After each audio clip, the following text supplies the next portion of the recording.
Details చూద్దాం. యాసంగి ధాన్యం కొనుగోలుపై జిల్లా కలెక్టర్లతో మంత్రి ఉత్తమ్ కుమార్ రెడ్డి వీడియో కాన్ఫరెన్స్ నిర్వహించారు. ఎర్రమంచిలి కాలనీ పౌర సరఫరాల శాఖ ప్రధాన కార్యాలయంలో వీడియో కాన్ఫరెన్స్ జరిగింది. ధాన్యం కొనుగోలుపై రాష్ట్ర వ్యాప్తంగా కలెక్టర్లకు దిశానిర్దేశం చేశారు. ధాన్యం కొనుగోలు సునిశ్చితమైన అంశం. ఆయా జిల్లాల కలెక్టర్లు క్షేత్రస్థాయిలో పర్యటిస్తూ ఎలాంటి అవాంతరాలు కలగకుండా చూసుకోవాలన్నారు మంత్రి ఉత్తమ్. రానున్న 15 నుండి 20 రోజుల్లో ధాన్యం కొనుగోలు ఉధృతంగా ఉంటాయన్నారు.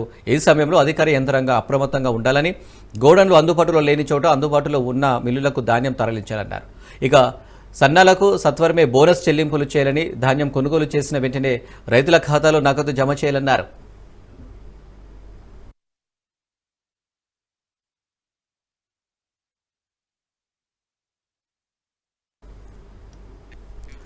ఆరోగ్య శాఖ నుంచి ఇతర శాఖలకు బదిలీ అయిన ఐఏఎస్ అధికారులకు మంత్రి దామోదర రాజనరసింహ ఘనంగా వీడ్కోలు పలికారు. ఆరోగ్యశ్రీ ట్రస్ట్ కార్యాలయంలో జరిగిన ఈ కార్యక్రమంలో 3 అధికారులను సన్మానించి వారికి వేర్వేరు పుస్తకాలను బహుకరించారు. ఆరోగ్య శాఖలో పనిచేయడం ఛాలెంజింగ్గా ఉంటుందని, అదే సమయంలో ఎంతో మంది సేవ చేశామన్న సంతృప్తి దక్కుతుందన్నారు. ఈ 7.5 కాలంలో వీరంతా అద్భుతంగా పనిచేశారని మంత్రి కొనియాడారు. ప్రభుత్వ హాస్పిటళ్లపై ప్రజలు విశ్వాసాన్ని పెంచారన్నారు. ప్రజలకు మంచి ఫుడ్, క్వాలిటీ మెడిసిన్ అందించడానికి కర్నల్ కమలాసన్ రెడ్డి చాలా కృషి చేశారన్నారు. తెలంగాణ డ్రగ్ కంట్రోల్ అథారిటీని దేశానికి రోల్ మోడల్గా నిలిపారని కమలాసన్ రెడ్డి తెలిపారు.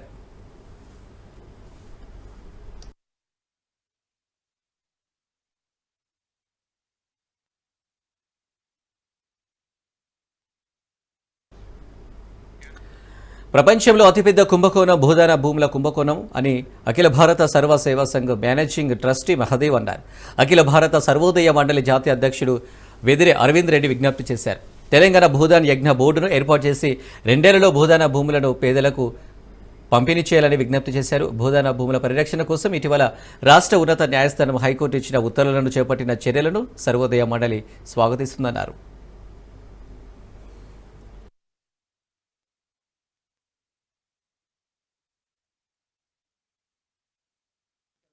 आज भूदान लैंड के बारे में इतने स्कैंडल्स हुए हैं और कल का मैं न्यूज़पेपर्स देख रहा था, उस स्कैंडल्स में गवर्नमेंट के ऑफिसर्स भी शामिल हैं.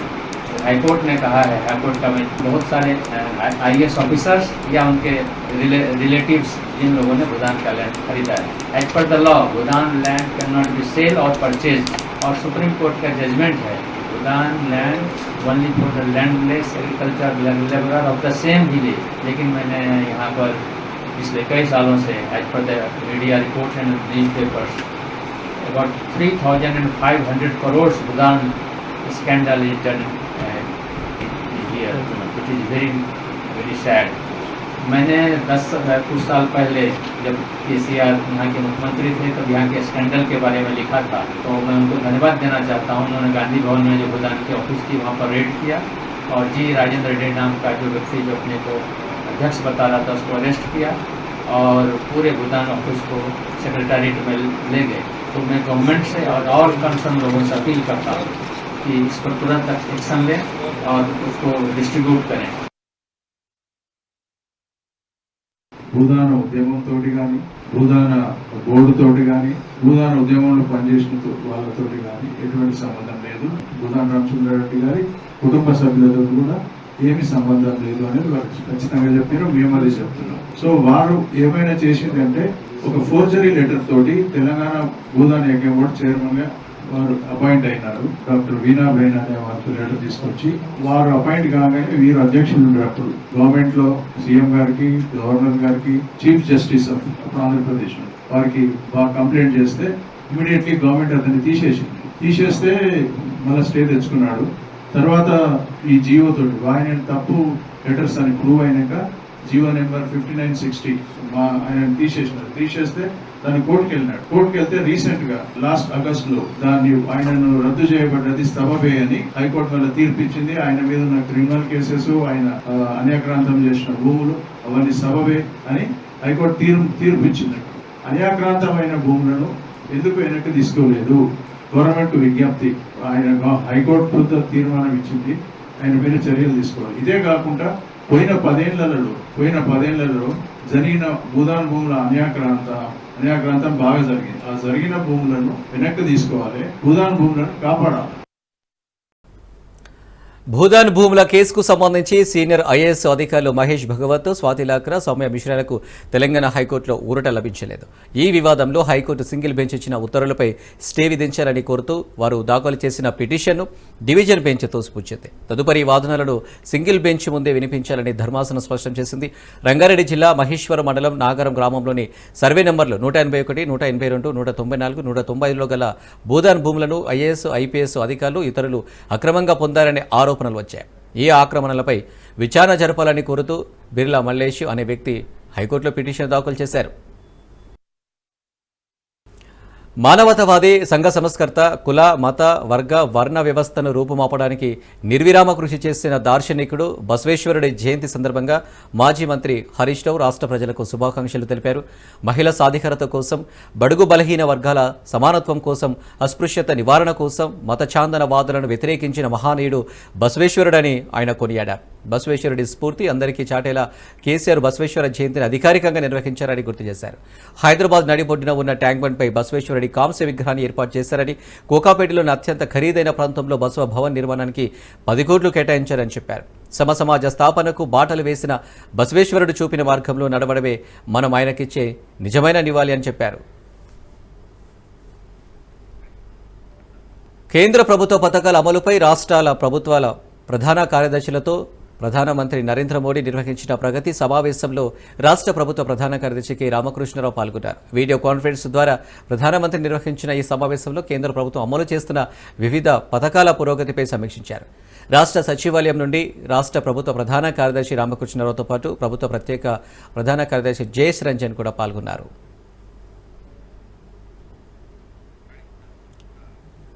తమ డిమాండ్లను నెరవేర్చాలని ఉస్మానియా యూనివర్సిటీలోని ఆర్ట్స్ కళాశాల వద్ద గత 12 రోజులుగా నిరవధిక సమ్మె చేసిన కాంట్రాక్టు అసిస్టెంట్ ప్రొఫెసర్లు తమ నిరవధిక సమ్మెను విరమించారు.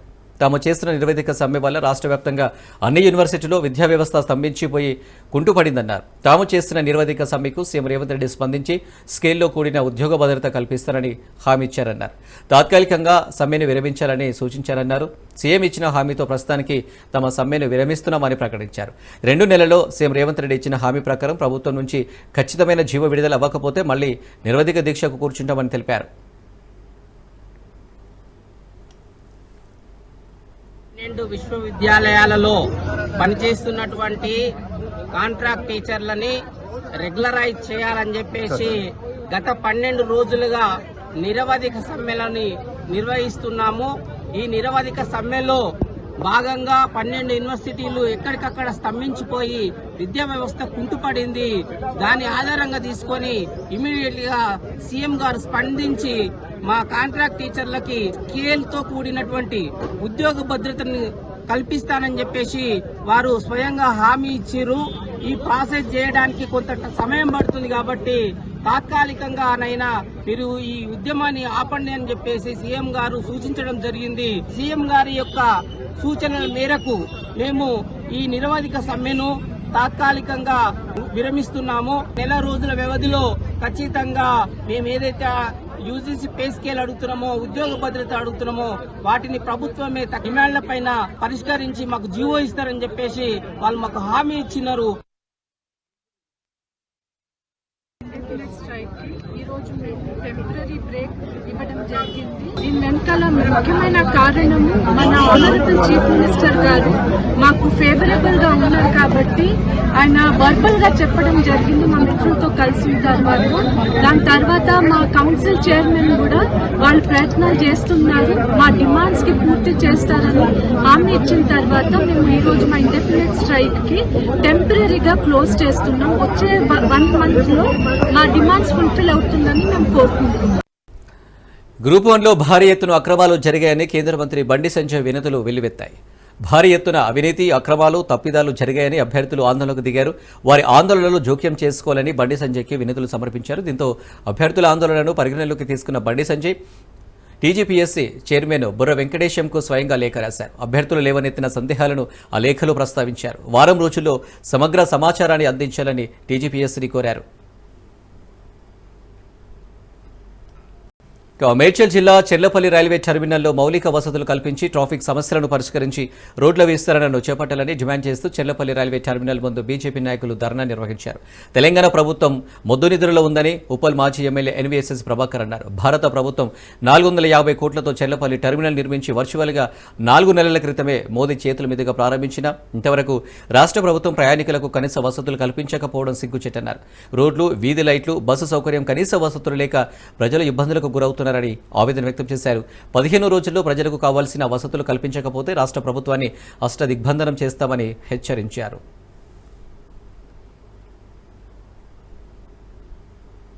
రైల్వే ప్రయాణికులు పడుతున్నటువంటి ఇక్కట్లపైన ఈ రాష్ట్ర ప్రభుత్వం యొక్క మొద్దు నిద్ర పైన అనుసరిస్తున్నటువంటి సహాయ నిరాకరణ పైన జిహెచ్ఎంసీ యొక్క నిర్లక్ష్య వైఖరికి ప్రజల కోసం, ప్రగతి కోసం ధర్నా అని ఈ రోజు నిర్వహిస్తా ఉన్నారు. రైల్వే టెర్మినల్ ని నిర్మాణం చేయాలనేటువంటి ఆలోచనతో మంత్రిత్వ శాఖలో ఈ చెర్లపల్లి రైల్వే టెర్మినల్ కి అనుమతి తీసుకొచ్చి శంకుస్థాపన కూడా చేయడం జరిగింది.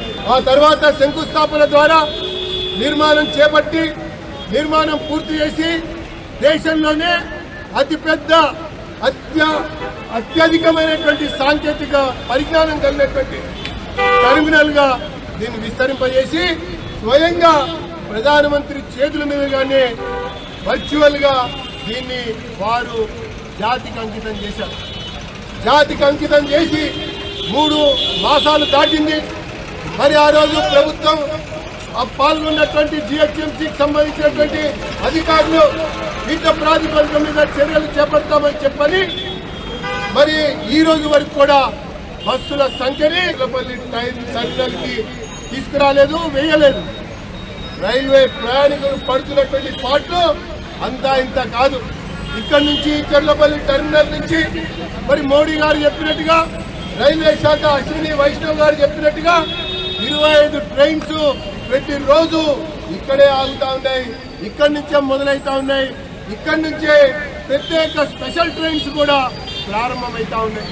కానీ దురదృష్టం ఏంటంటే ఈ ప్రభుత్వం సహాయ నిరాకరణ వల్ల, రహదారి నిర్మాణం చేయకపోవడం వల్ల, వీధి లైట్లు ఏర్పాటు చేయకపోవడం వల్ల, వివిధ డిపోల నుంచి బస్సుల యొక్క సంఖ్యని, సౌకర్యాన్ని కల్పించకపోవటం వల్ల రైల్వే ప్రయాణికుల పాటలు అంతా ఇంత కాదని తెలంగాణ పోలీసులపై బీజేపీ ఎమ్మెల్యే రాజాసింగ్ ఫైర్ అయ్యారు. తెలంగాణ పోలీసులకు పాకిస్తాన్ పట్ల ఎందుకంత ప్రేమ అంటూ ఆగ్రహం వ్యక్తం చేశారు. పహల్గాంలో ఉగ్రదాడికి నిరసనగా తన కార్యాలయానికి వచ్చిపోయే వాళ్ళు తొక్కుకుంటూ వెళ్లేలా పాకిస్తాన్ జెండాను నేలకు అతికిస్తే దాన్ని పోలీసులు తొలగించడం ఏంటని మండిపడ్డారు. తన కార్యాలయంలో తమ కార్యకర్తలు మెట్ల వద్ద పాకిస్తాన్ జెండాను ప్రింట్ తీసుకువచ్చి అతికించారు. వాళ్ళు మంచి పని చేశారు, కానీ లోకల్ పోలీసులకు భయం ఎందుకో, ఏ దేశ ద్రోహి వారికి కంప్లైంట్ చేశారో తెలియదు. ఆ ఫ్లెక్స్ని పోలీసులు తొలగించారని ఆగ్రహం వ్యక్తం చేశారు. పోలీసులకు ఇస్లామిక్ జెండాకు, పాకిస్తాన్ జెండాకు తేడా తెలియదా అని ఎమ్మెల్యే రాజాసింగ్ ప్రశ్నించారు. దేశవ్యాప్తంగా జనగణనతో పాటు కులగణన చేపట్టేందుకు కేంద్ర ప్రభుత్వం నిర్ణయం తీసుకోవడాన్ని స్వాగతిస్తున్నామని టీపీసీసీ ప్రచార కమిటీ చైర్మన్ మధుయాష్కి గౌడ్ అన్నారు. కాంగ్రెస్ అగ్రనేత రాహుల్ గాంధీ డిమాండ్కు తలొక్కి కులగణన చేసేందుకు నిర్ణయం తీసుకోవడం సంతోషకరమన్నారు. దేశంలో 90% ఉన్న పేద వర్గాలకు వనరుల్లో, సంపదలో వాటా దక్కాలన్న రాహుల్ గాంధీ బలమైన డిమాండ్తోనే ఇది సాధ్యమైందన్నారు. కులగణన చేపట్టి వారి జనాభాకు తగ్గట్టుగా వాటా పంచాలన్న ఆయన న్యాయమైన డిమాండ్కు కేంద్ర ప్రభుత్వం దిగిరాక తప్పలేదన్నారు. గత 10 సంవత్సరాల నుంచి సమాజాన్ని ఎక్స్రే లాగా కులగణన చేపట్టాలని డిమాండ్ చేయడం జరుగుతూ వచ్చింది.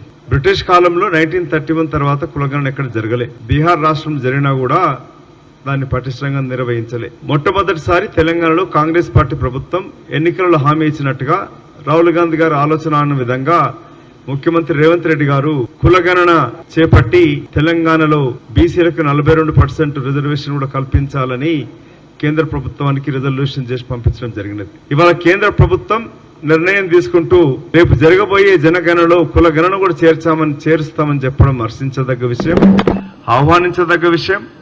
ఇది రాహుల్ గాంధీ గారి యొక్క వ్యక్తిగత విజయమే కాదు, యావత్తు కోట్లాది మంది బీసీ వర్గాలకు, ఎస్సీ ఎస్టీ అణగారిన వర్గాలకి చేస్తున్న పోరాటానికి ఒక నిదర్శనంగా, విజయంగా భావిస్తూ కేంద్ర ప్రభుత్వ నిర్ణయాన్ని స్వాగతిస్తూ కేంద్ర ప్రభుత్వానికి ఇంకొక విన్నపం, తెలంగాణ రాష్ట్ర ప్రభుత్వం కులగణన చేపట్టినాక శాస్త్రీయంగా కులగణన చేపట్టి 42% రిజర్వేషన్, 42% రిజర్వేషన్ ఓబీసీలకు పెంచాలని నిర్ణయం తీసుకొని పంపించింది. కులగణన అనేది స్టేట్ ఒక యూనిట్గా ఉండాలి. కేంద్ర ప్రభుత్వం నిర్ణయం మంచిదే, కానీ దానిని రాష్ట్రాన్ని ఒక యూనిట్గా తీసుకోవాలి. పదే గత 10 సంవత్సరాల నుంచి కేంద్ర ప్రభుత్వం కులగణన చేస్తామని ప్రకటించడం హర్షణీయమని టీపీసీసీ చీఫ్ మహేష్ కుమార్ గౌడ్ అన్నారు. ఇది ప్రజలకు ఎంతో ప్రయోజనకరంగా ఉంటుందని ఎంపీ చామల కిరణ్ కుమార్ రెడ్డి అన్నారు. కేంద్ర ప్రభుత్వం సరైన నిర్ణయం తీసుకుందని హర్షం వ్యక్తం చేశారు. ఢిల్లీలోని ఎన్డీఏ ప్రభుత్వం కేబినెట్ లో కులగణన చెయ్యాలి అన్న ఆలోచనను మేము ఆహ్వానిస్తున్నాం. మీ అందరికీ తెలిసిందే, తెలంగాణ సంవత్సరన్నర పాలనలో అధికారంలోకి వచ్చిన తర్వాత రాహుల్ గాంధీ గారు ఇచ్చిన వాగ్దానం మేరకు కులగణన చెయ్యాలని రాహుల్ గాంధీ గారు కన్యాకుమారి నుంచి కశ్మీర్ దాకా 4000 కిలోమీటర్ల పాదయాత్రలో ఆయన ఆ రోజున్న పరిస్థితులను గమనించి ఏ కులానికి ఎంత శాత జనాభా ఉందో ఆ కులానికి తగ్గట్టు, ఆ కులానిలో ఉన్నటువంటి శాతానికి తగ్గట్టు వాళ్ళకు అవకాశాలు కూడా అందించాలని చెప్పి ఆలోచనతో ఆయన ఏదైతే ఆలోచించారో, రాష్ట్రంలో తెలంగాణ రాష్ట్రంలో రేవంత్ రెడ్డి గారు ముఖ్యమంత్రి అయిన తర్వాత రాహుల్ గాంధీ గారి ఆలోచనను ఇంప్లిమెంట్ చేసే విధంగా ఇక్కడ ఒక శాస్త్రీయబద్ధంగా ఏదైతే నిర్ణయం తీసుకున్నారో, మేం దీన్ని ఇతర పార్టీలకు అలాగే ఎన్డీఏ ప్రభుత్వానికి కూడా పార్లమెంట్ లో బిల్లు పెట్టాలని, పార్లమెంట్ లో బిల్లు పెట్టి 42% రిజర్వేషన్ ఏదైతే మేము ఇక్కడ అసెంబ్లీలో ఇక్కడ కేబినెట్ లో ఆమోదం చేయించుకున్నామో దాన్ని మీరు అప్రూవ్ చేయాలన్న ఉద్దేశంతో ఈవెన్ జంతర్ మంతర్ లో కూడా ఒక కార్యక్రమాన్ని నిర్వహించడం జరిగింది. వీటన్నిటిని గమనించినటువంటి బీజేపీ ప్రభుత్వం ఈ రోజు ఈ యొక్క కార్యక్రమాన్ని తీసుకొని ముందుకు పోవడాన్ని మేము ఆహ్వానిస్తున్నాం. కేంద్ర ప్రభుత్వం జనగణనలో కులగణన చేయాలని నిర్ణయించడం ఇది హర్షించగా విషయం. దీనికి కారణం తెలంగాణ రాష్ట్ర ప్రభుత్వం, తెలంగాణ కాంగ్రెస్ పార్టీ అని చెప్పక తప్పదు. దేశంలోనే రాహుల్ గాంధీ గారి ఆదేశం మేరకు మొట్టమొదటిసారిగా రాష్ట్రంలో కులగణన చేపట్టి ఏ జనాభా శాతం ఉంది, ఏ కులం వారు ఎంత శాతం ఉన్నారని తేల్చి చెప్పినటువంటి ఘనత తెలంగాణ రాష్ట్ర ప్రభుత్వానికి. రాహుల్ గాంధీ యొక్క ఆలోచన మేరకు రాష్ట్ర ముఖ్యమంత్రి రేవంత్ రెడ్డి మంత్రివర్గ సభ్యులు నిర్ణయం తీసుకుని దేశంలోనే స్వతంత్ర భారతదేశంలో మొట్టమొదటిసారిగా తెలంగాణలో కులగణన చేయడం జరిగింది. దాంతోపాటు 42% పాటు రిజర్వేషన్ బీసీలకు ఇస్తూ కూడా చట్టం చేయడం జరిగింది. ఇవన్నీ చేసిన దరిమిలా ఇలా కేంద్ర ప్రభుత్వం వీటిని గుర్తించి రాబోయే జనగణనలో కులగణన చేయించడం అనేది హర్షించదగ్గ విషయం. ఈ విషయంలో తెలంగాణ రాష్ట్రం యావత్ దేశానికి దిక్సూచిగా ఉంది, ఒక రోల్ మోడల్ గా ఉంది.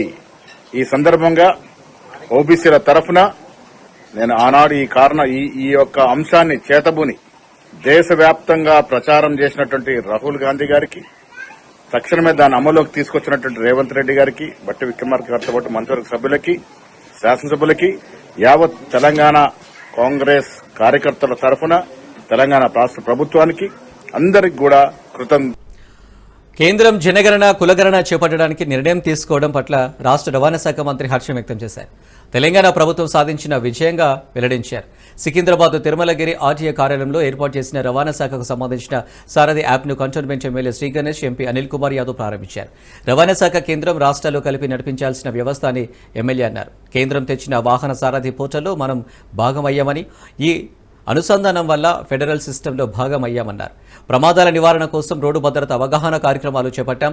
పిల్లలకు రోడ్ సేఫ్టీపై అవేర్నెస్ పార్కులను ఏర్పాటు చేశాం. పిల్లలకు రోడ్ సేఫ్టీపై అవగాహన ఎంతైనా అవసరం ఉందని చెప్పారు. ఏఐ ద్వారా గుర్తించి రవాణా శాఖలో తప్పు చేస్తే డ్రైవింగ్ లైసెన్స్ రద్దు చేస్తామని మంత్రి హెచ్చరించారు.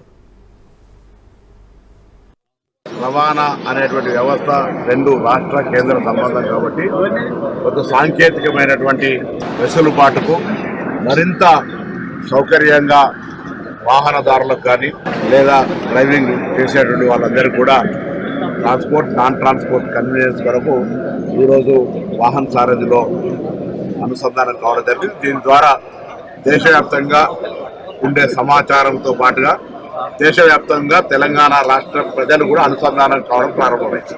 దాంతో పాటుగా రాష్ట్ర బలైన వర్గాల శాఖ మంత్రిగా ఒక తెలంగాణ రాష్ట్ర విజయంగా భావిస్తా ఉన్న తెలంగాణ రాష్ట్ర ప్రభుత్వం 2024 ఫిబ్రవరి 4 కేబినెట్ నాడు తీసుకుంటే 14 తారీఖు నాడు దాన్ని శాసనసభలో పెట్టి దాని తర్వాత మళ్ళీ 2025 ఫిబ్రవరి 4 నాడు కుల సర్వే జరిపి దాని నివేదికను నిర్ణయం నుంచి నివేదిక దాకా దాని నివేదిక నుంచి 42% చట్టం చేసి చట్టంతో పాటుగా ఆ రోజు శాసనసభలో బలహీన వర్గాల శాఖ మంత్రిగా ప్రవేశపెట్టి దాన్ని కేంద్రం కూడా రాబోయే కులగణనలో జనగణనలో కులగణన కూడా చేయాలనేటువంటి డిమాండ్ తీర్మానం చేసినాం.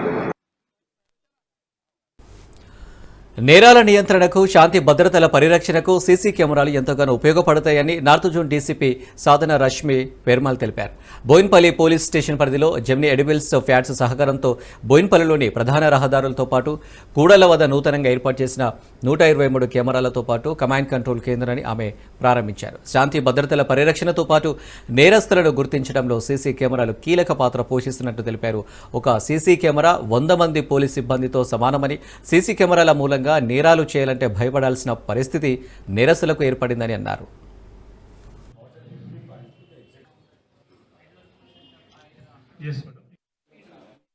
రాష్ట్ర ప్రభుత్వం ప్రతిష్టాత్మకంగా నిర్వహిస్తున్న మిస్ వరల్డ్ ఎయిర్పోర్ట్లను అధికారులు పర్యవేక్షిస్తున్నారు.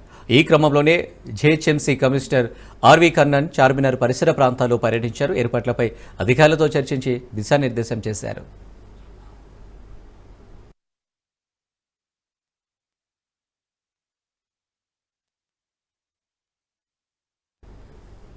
హైదరాబాద్ బేగంపేటలో పోలీసులు దౌర్జన్యానికి పాల్పడ్డారని ఓ మహిళ ఆరోపిస్తుంది.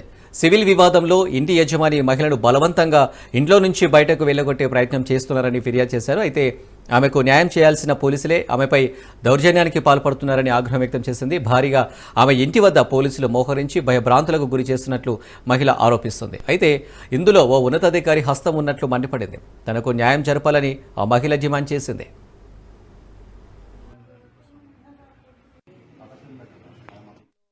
తేజ్దీప్ తాగేసి వచ్చి అన్అఫీషియల్గా వచ్చి దాని మీద కేసులు పెట్టాము. NHRCలో 4 lakhs ఎక్స్గ్రేషియా కూడా వచ్చింది. కొట్టింది, నన్ను బాగా హరాస్ చేసింది.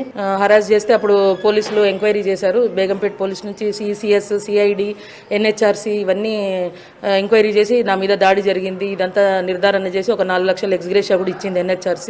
గవర్నమెంట్కి పనిష్మెంట్ ఇస్తారు. పోలీస్ డిపార్ట్మెంట్ పే చేసింది నాకు. CID కోర్టులో కేసు CID వాళ్ళే ప్రొడ్యూస్ చేశారు. కేసులో కొద్దిగా మాకు అవకతవకలు జరుగుతున్నాయని చెప్పి మేము హైకోర్టు CPకి హైకోర్టు చీఫ్ జస్టిస్ కంప్లైంట్ ఇచ్చాము. ఆ కేసుని ఆ కోర్టు నుంచి వేరే కోర్టుకు మార్చారు. అది ఇప్పుడు జడ్జిమెంట్ స్టేజ్లో ఉంది. ఆ జడ్జిమెంట్లో వాళ్ళకి శిక్ష పడుతుందేమో అని నన్ను ఇప్పటికీ ఇంకా హరాస్ చేస్తున్నారు. నా మీద దాడులు చేస్తున్నారు. నా మీద గూండాలని పోలీసులను పంపిస్తున్నారు. పొద్దున్న నుంచి నాకు రక్షణ కల్పించాలని కోరుకుంటున్నాను గవర్నమెంట్కి, పోలీసులకి. లేదండి, వాళ్ళకి సహకరిస్తున్నారు. ఎందుకంటే వాళ్ళు చాలా ఒక తేజ్దీప్ అనే ఆమె IPS ఆఫీసరు, అడిషనల్ DGగా రిటైర్ అయింది. ప్లస్ కెప్టెన్ మమత అనే ఆమెకి చాలా మంది పొలిటీషియన్స్తో ఇన్ఫ్లుయెన్స్ అదంతా ఉంది. ఆమె బాగా వేల కోట్ల ఆస్తులు, స్కాములు ఇవన్నీ చేసింది. ఆమె ఫ్లైటెక్ ఏవియేషన్ అకాడమీ అని నడుపుతుంది. జడ్జిమెంట్ లో వాళ్ళకి శిక్ష పడుతుందేమో అని నన్ను బతకనివ్వడం లేదు. ఉప్పల్ స్టేడియంలో నార్త్ స్టాండ్కి హజారుద్దీన్ పేరు తొలగించవద్దని HCAకు హైకోర్టు ఆదేశాలు జారీ చేసింది. ఉప్పల్ రాజీవ్ గాంధీ ఇంటర్నేషనల్ క్రికెట్ స్టేడియంలోని నార్త్ స్టాండ్స్కున్న హజారుద్దీన్ పేరు తొలగించాలని గత వారం HCA అంబుడ్స్మన్ జస్టిస్ ఈశ్వరయ్య ఆదేశాలు జారీ చేశారు. అయితే తన పేరు తొలగించడాన్ని సవాల్ చేస్తూ హైకోర్టులో హజారుద్దీన్ పిటిషన్ వేశాడు. 2 దశాబ్దాల పాటు క్రికెటర్గా భారత జట్టుకు సేవలందించారని, అంబుడ్స్మన్ ఆదేశాలపై స్టే ఇవ్వాలని ఆయన హైకోర్టుకు విజ్ఞప్తి చేశాడు.